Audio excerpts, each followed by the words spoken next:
你個心裏邊係有個烏托邦，但係無奈呢個世界係編織唔到呢個烏托邦出嚟嘅。即係話點解呢個世界或者神點樣容許咁多咁黐線嘅嘢發生呢？就係想你知道係咁黐線咯，就即係其實係揭露一個人嘅本相，就係有咁多衣冠禽獸嘅。你慾望呢，其實同大草原嗰啲獅子老虎呢，原來係冇乜分別。其實都揭露咗人性嗰個嘅本相啦。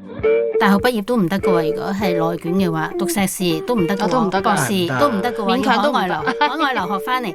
但係原來發現，好多人都海外留學翻嚟，同埋海外有好多間大學噶嘛。當我都揾到嘢做啦，咁我又有工作表現喎，我要升職比人快，揾錢比人多，買樓比人早，生仔又要比人早，比人早退休，有財富自由。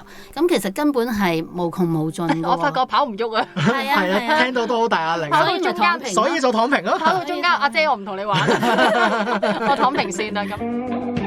呢個世界咁黑白顛倒，但係黑白顛倒唔係結局咯，佢只係現況啫。我哋有一個終極嘅結局等緊我哋，就係耶穌嘅再來啦，新天新地啦，神會審判一切啦。我諗我哋人最 care 嘅嘢就係咁，究竟嗰啲作惡嘅人能唔能夠現眼報啫嘛？其實大家咁嬲都係呢樣嘢啫。